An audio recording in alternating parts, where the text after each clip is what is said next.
Hello guys, and welcome to a new series that I'm trialling on my channel. It's called From Sinner to Saint, and much like the pair does for Port Adelaide, I will be previewing and reviewing all of St Kilda's games this year. Just giving you a little bit of insight, not much because I'm not very smart, but giving you some insight into the game.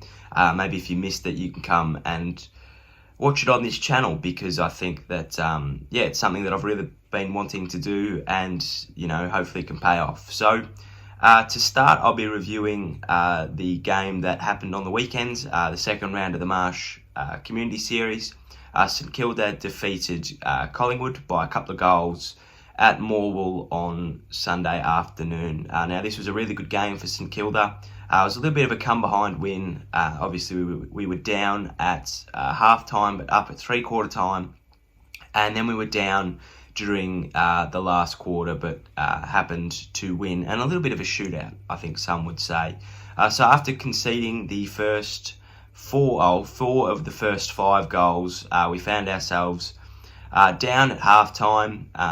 We were playing quite well, but Collingwood were obviously showing their class and what has made them both grand finalists and preliminary finalists in years gone by.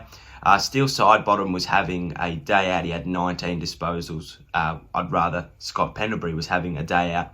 19 disposals to halftime, and he was really creating some chaos out in the middle. Max King was playing well. He kicked our first goal for the afternoon.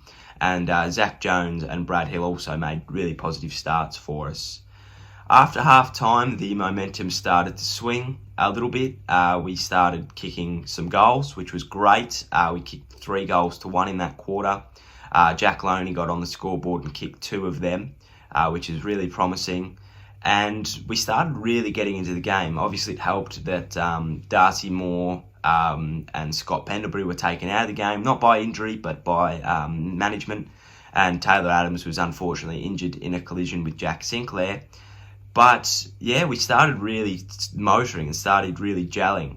We were putting some really good passages of play together, and it was really good to watch. And it set up a really exciting last quarter. We were up by 5 points, and yeah, it was really exciting. And it was sort of the finishes and the games that you want to put together against teams like Collingwood, even if it is in the Marsh series, showing that you can run with these people. And we weren't full strength either. Neither were they, but we had rested Gresham and Ross, and Savage was out as well. So there were a few key players that were missing from our lineup. In the last quarter, as I said before, it was a little bit of a shootout. It was really good to watch. We scored 4 goals and they scored 3. The game really started to open up, probably due to player fatigue a little bit, but it was really good to watch. There were some really good passages of play. I think Loney sockered one off the ground on the wing, and it got to Dan Butler in the forward pocket. So that was really good. Went both ways though. They found themselves really open in the middle of the ground, which is obviously not great, but in the pre-season you can expect and accept that. But yeah, Loney scored 2 goals as well in that quarter. Membry scored one of the easier goals of his life. It was a 50-metre penalty, so it was right in the middle of the goal square. And yeah, we ran out winners, which is always positive, and it puts us in good stead going into the real stuff, into the 2020 AFL Premiership season. Some really good players, and probably our best couple of players were Brad Hill. He had 29 disposals. Luke Dunstan had 28, and Ben Long was probably our player of the day for mine. Running off half-back, he got 23 or 24 disposals. He was using it really well, and he was always in the contest, and it's really what you want. He's obviously had a role switch up this year from being a forward pocket player to now running off half-back. I think it's exactly what he needed and what we need as well. We need a fast running half-back that can play midfield and can play in the forward pocket, who can just run up and down the wings all day, stopping things. And he's also really good in the air as well. He's very, very agile, so he'll be really good in the Premiership season. Brad Hill, obviously, he's going to be really good. Probably one of our, if not our best player this year.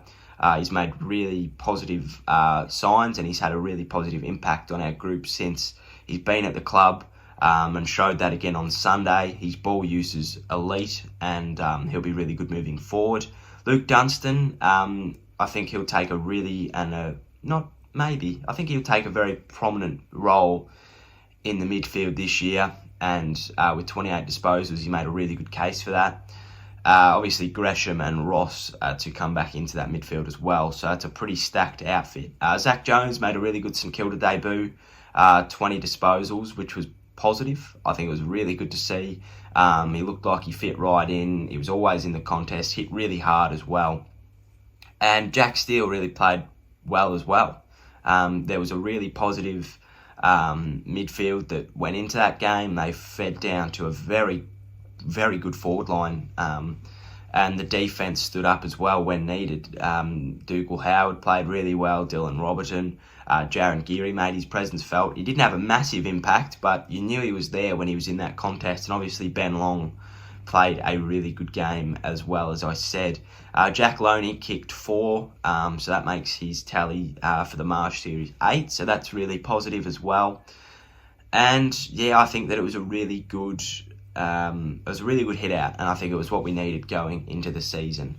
I think that in the first round, and I'll preview this also next week as well, against North, we'll show where we're at.